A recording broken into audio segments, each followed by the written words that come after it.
Hello, everyone, and welcome to the special overtime edition of the Stadium Journey podcast. I'm Paul Baker. I am the New England regional correspondent for Stadium Journey. You can follow me online at PuckmanRI. I'm joined today by our Ontario regional correspondent, Dave Cotney. Dave, where can we find you online? Follow me at ProFan9 on Twitter. And we're also joined by our Indiana regional correspondent. Is that your title, Mark? I think it's Ohio Valley, but Ohio Valley? I don't know. What is the Ohio Valley? It seems to stretch out. Is Indiana part of the Ohio Valley? I don't. That's a good question. I think Wheeling, West Virginia is the Ohio Valley, but Indiana. I cover everything here. Anyway, you're with us again tonight. Where can we follow you online? Nowhere. I don't like the internet. No, I'm just kidding. Ballpark Hunter across all platforms, including something called YouTube. I have a page, so check that out and subscribe. You're in the right place if you don't like the internet. All right. And if you like what you see here on this podcast, be sure to check out the global leader in stadium reviews for the traveling sports fan. That's stadiumjourney.com. If you go there, you'll find over 2,500 stadium reviews, features, nude items. No, you won't find news items. He wanted to say. If you want nude items, that's a different website. Sorry, guys. And they do better. They get a lot more traffic than we do. That's for damn sure. Well, they have Jada Fire as one of their. Okay, never mind. Go ahead. And you can follow us on social media. We're on all the places. We're on Facebook, Twitter, Instagram, and YouTube. Like, follow us, share with your friends. Tell your friends about us. We want everybody to know about the great work we do. So the reason we're here tonight on this special overtime edition is, if you've been paying attention this past week, you will know that our writers have been sharing their own personal top 5 Major League Baseball ballpark lists. We've been keeping score, and tonight we're going to recap the week's activity for you here. So what I've been doing is taking the top 5 lists, giving them point values 5, 4, 3, 2, 1, and we have compiled the top 10 Stadium Journey Major League ballparks.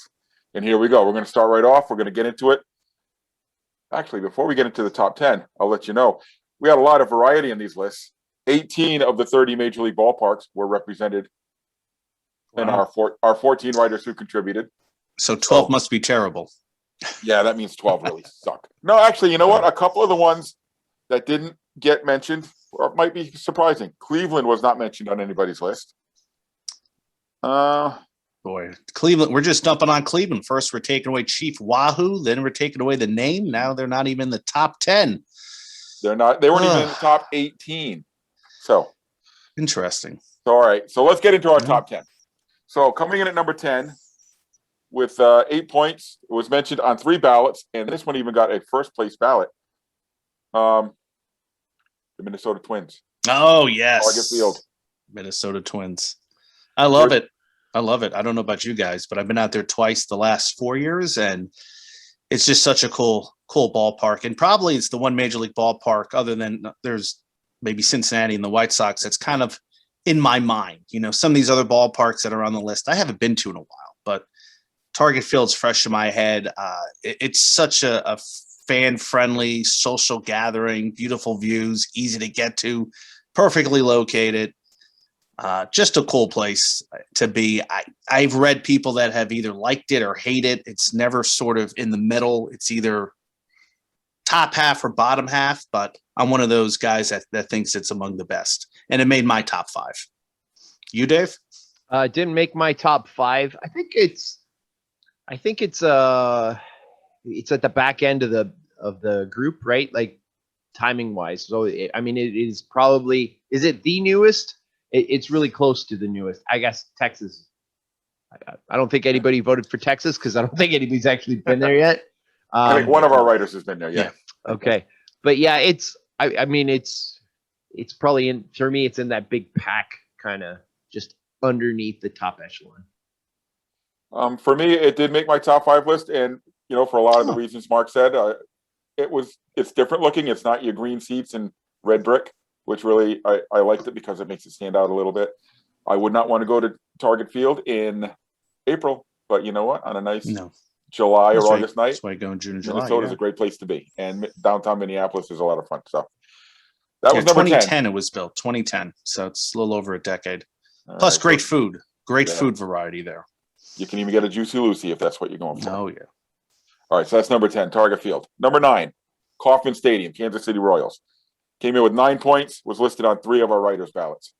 That one made my list. Actually, you know what? It's the only American League park that made my top 5. To me, it's a unique spot. It's in the middle, in that you got Wrigley, Fenway that are really, really, really old, Dodger Stadium. Then you got Kauffman Stadium, which is probably the only one of its era that was built for baseball and only baseball. And then you got all your kind of newer ones. So love it. I love the fountains. I know, Paul, you don't like the location. I actually like the location because I like to drive and know where the parking is. And they've got a little bit more of a tailgating sort of scenario than a lot of other spots. Yeah, it didn't make my top 5 list either, but if I had to do a top 10, it probably would fit somewhere on there. I was there before the renovations and after the renovations, and it's a nice ballpark, and I can agree with that being in the top 10. I can understand. Yeah, it's one of your ballparks that's built off the interstate. It shares a complex with Arrowhead Stadium or whatever it's called now. And I've been there when the place was packed, and I've been there when there was like a lukewarm attendance, but great food. Love the Hall of Fame area outside, right in back of center field. There's an excellent kid zone for the little ones. And it's always been a ballpark from day one in an era where people were building multi-purpose stadiums. But now it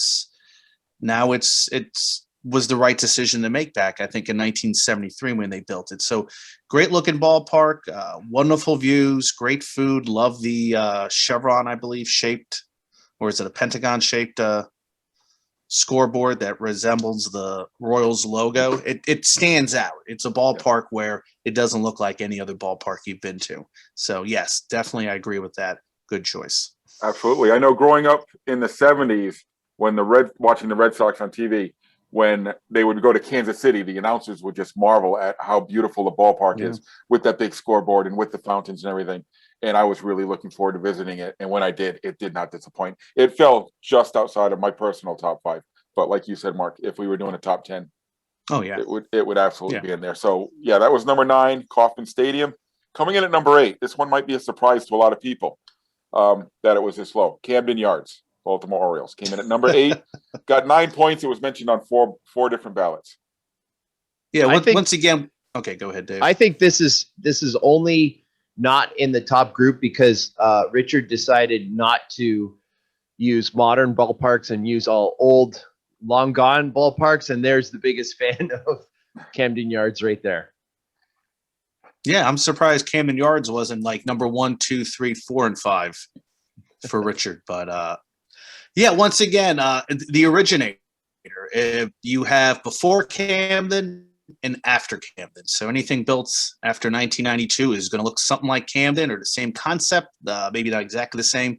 It would be in my top 10. Yeah, you have to give some respect to Camden Yards for what they did to not only Major League Baseball stadiums, but to what minor league baseball stadiums and maybe even some NFL stadiums and college football stadiums are like. So definitely one of those ballparks that was a trendsetter, still a great place to see a game.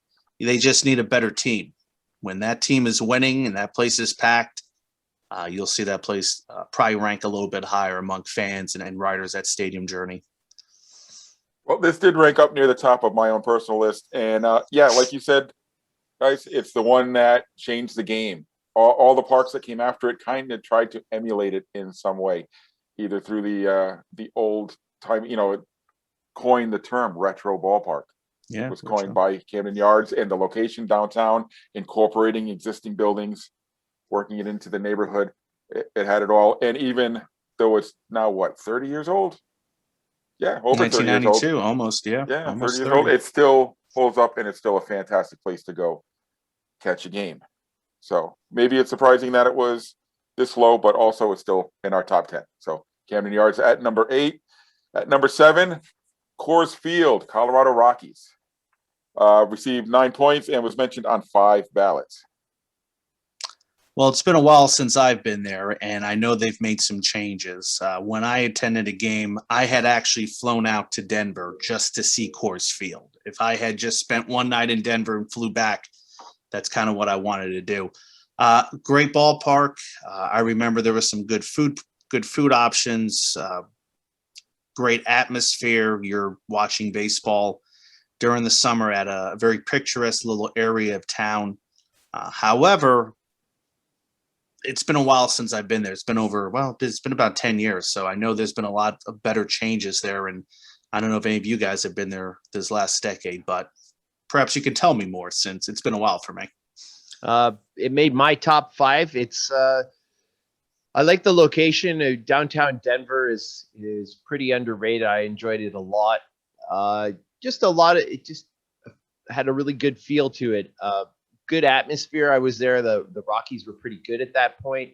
A couple of little things.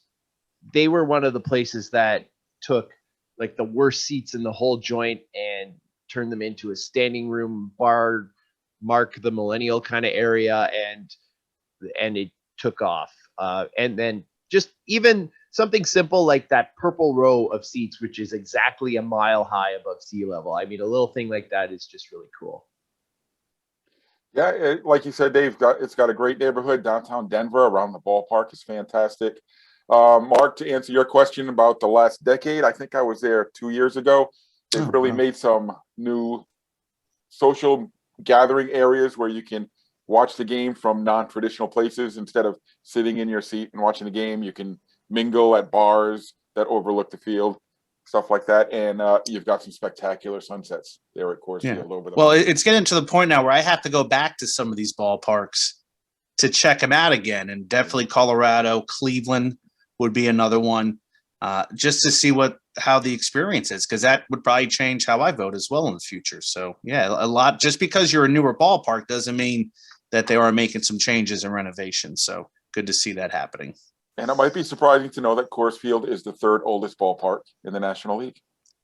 Ooh, 3rd oldest. Well, yeah, you got to keep it up to date. Yep. So on our list, they came in at number 7, Coors Field. At number 6, T-Mobile Stadium, or T-Mobile Park. I'm sorry. Seattle Mariners, 10 points. It was only mentioned on 3 ballots. So the people who mentioned T-Mobile really liked it.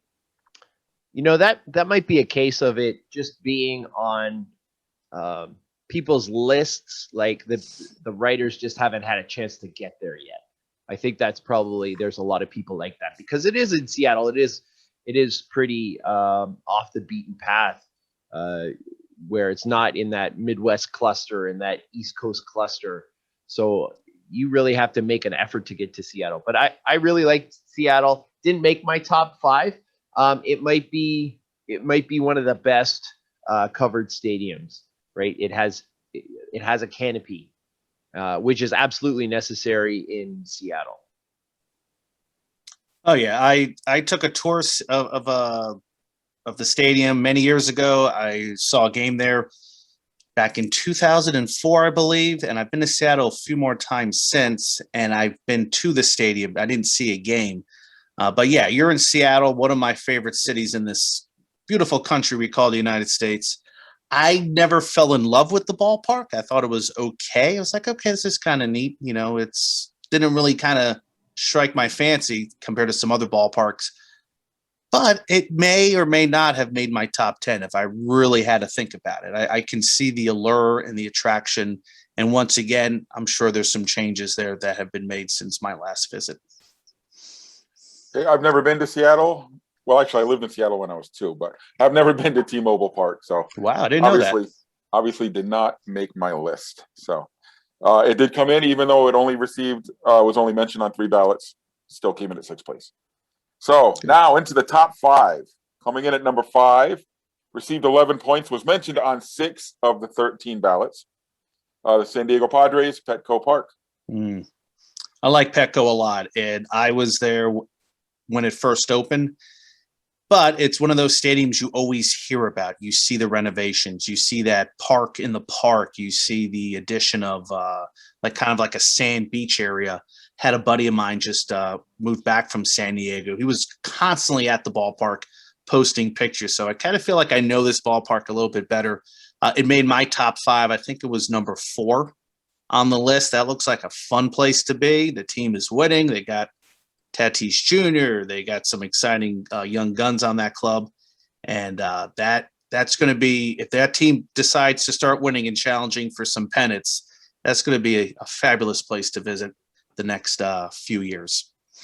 Yeah, I echo just about everything you said, Mark. I really enjoyed Petco, local materials. Petco's the one spot. I mean, it did kind of take from Camden, but Petco took it to the next step where they had that building that it's the Western Metal Supply Building in San Diego, and it's actually incorporated really in the ballpark. Right. Whereas the warehouse in Baltimore is kind of just beyond. Yeah, it's a backdrop. Yeah, but the Western Metal Supply Company building is right in there. You can host an event like a luxury box kind of thing in there if you wanted to do something like that. So that's pretty cool. And then the Park in the Park thing is absolutely amazing, and it brings a huge community feel even when there's no game going on. No, you're absolutely right. Yep. I have not been to Petco Park, so I couldn't comment, but everything I've heard about the place, it absolutely deserves to be in our top 5. It came in at number 4. At number 5, I'm sorry. Coming in at number 4, getting ahead of myself, Wrigley Field, Chicago Cubs. So this one, very polarizing. It was only mentioned on 4 ballots, but it got 2 first-place votes, and it received 15 points overall.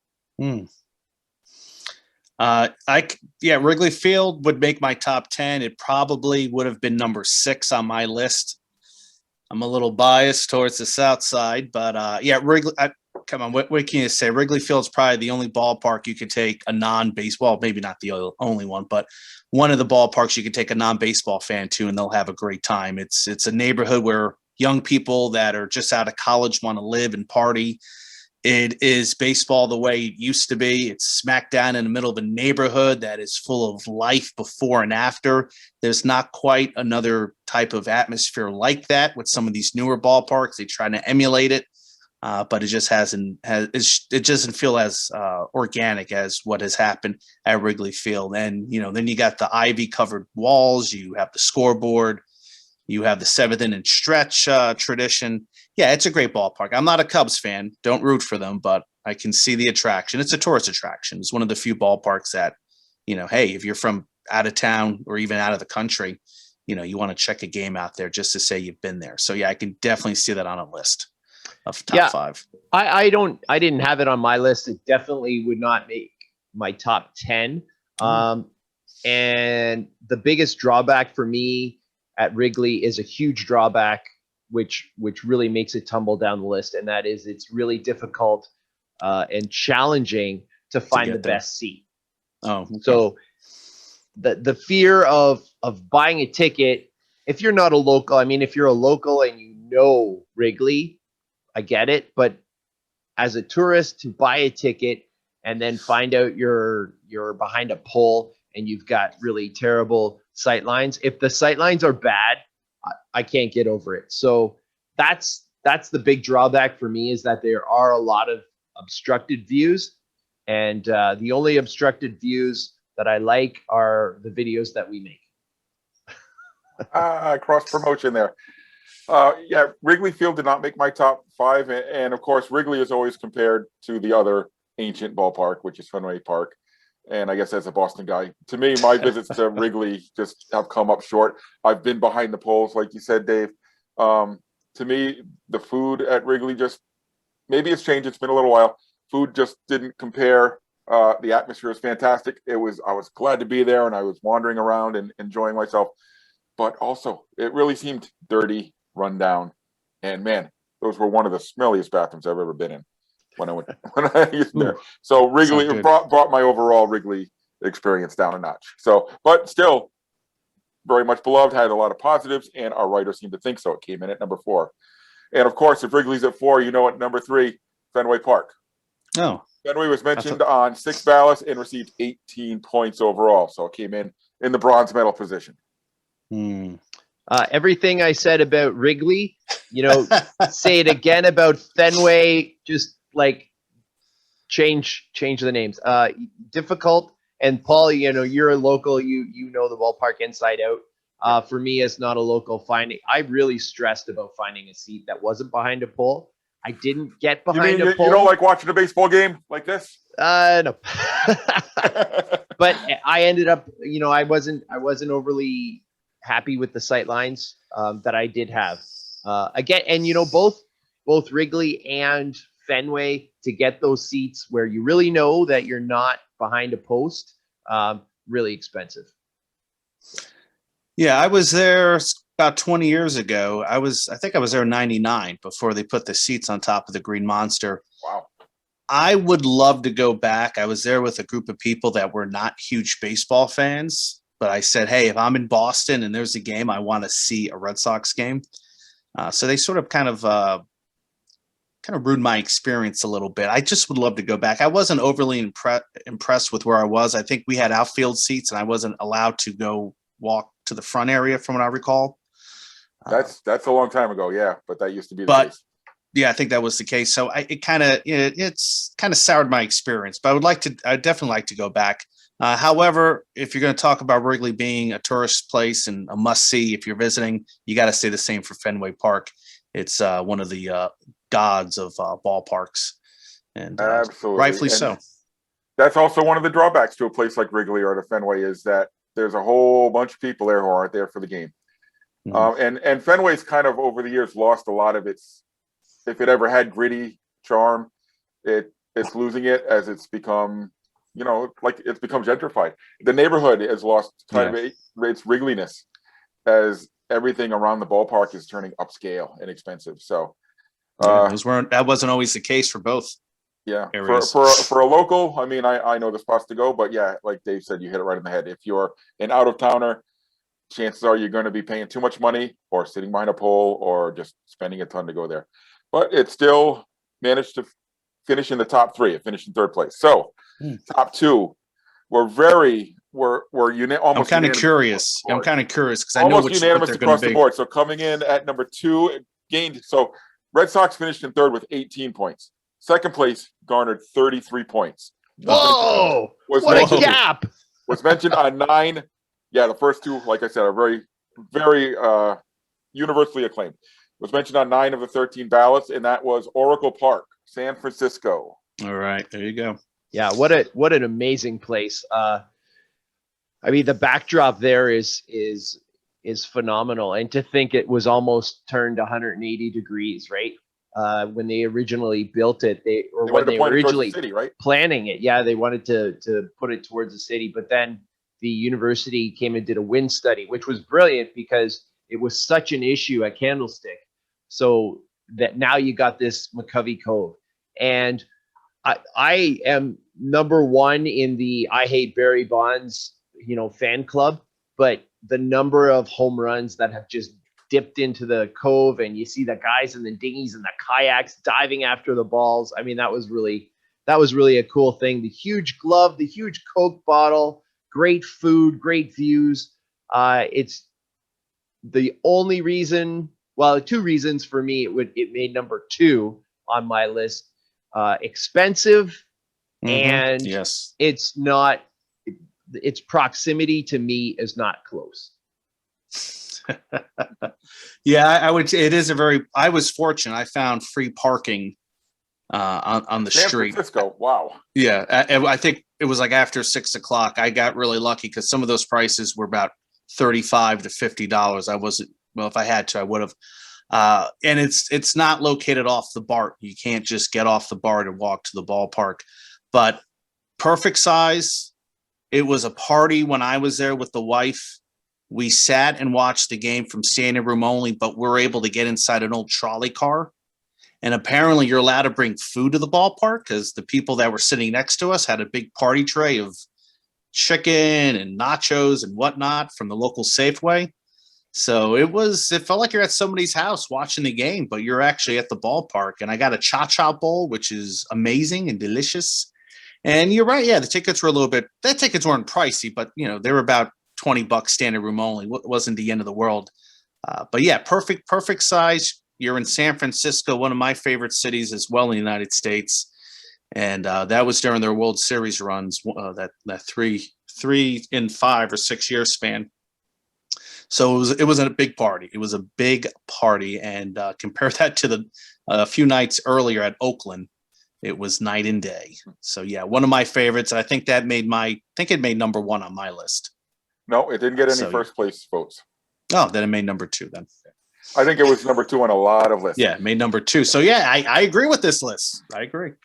I have not been to Oracle for a game. I have been there for a tour. So I did not include it on my list, but based on what I saw on the tour, I would have easily put it in my top 5. It was that fantastic looking of a ballpark. The smells, even though I went when there was no game, the smells. I could just imagine the garlic fries that they're legendary for. And oh yeah, garlic fries. How about them? And everything about it looked like a fantastic place to catch a game, and I can't wait to get there to see one. So that brings us to number 1 on our list. This ran away with the competition. It was a landslide. So San Fran received 33 votes. This ballpark received 52 points. Ooh. 11 ballots mentioned this ballpark, 11 of the 13, and 8 people put it as their top ballpark in the major leagues. I'm talking about PNC Park in Pittsburgh, home of the Pirates. Not shocking. Yeah, great ballpark. I've been there twice. I should go back. I should just go back and take some updated pictures and videos, because there is no better view in baseball than the Pittsburgh skyline. And who knew Pittsburgh has such a magnificent skyline and bridges. Another place with great local food, great beer, cheap prices. You're not going to break the bank going to a game in Pittsburgh. And I think that's what catapulted number 1 over San Francisco, was just the pricing. But then again, San Francisco is a very expensive, probably one of the most expensive cities in the country, where Pittsburgh isn't. So yeah, and Pittsburgh's a great town to be in during the summer as well. It doesn't get a lot of love, but it's a good play. It's a good time there. And you can tell by the number of people that voted for it. It's among the favorites of ballpark purist. Well, I'm not going to say too much other than, Paul, we should really do an obstructed views on PNC Park. And if you're watching this show, check out Obstructed Views. We get really in depth into PNC Park. Yeah, number 1 on my list by far. I've been there probably 10 times. Oh wow! Best food, great price. Primanti Brothers. I'll leave it at that. Yeah, Primanti Brothers. They closed the locations near me, so now I got to go to Pittsburgh to get a Primanti Brothers. Dang you, Indianapolis market. Okay. And I think this ballpark is the one that started the trend of, let's not build the ballpark so big that they're all empty. Let's make them cozy. Let's fit them into smaller footprints. Let's make them, instead of making all the ballparks 60,000, let's make them. Pittsburgh is 38,000, but most ballparks now are about 45 that are being built. So they're getting cozier, they're getting more intimate, and PNC led that charge. And yeah, I dare you to be able to take 9 innings and focus solely on the game, because that backdrop. And if you wander around, you can see all kinds of different things. And the food is on point. The prices are decent. I mean, it's hard to get to and from a little bit, but you know what? Once you're there, that all goes right out the window. So it was a worthy.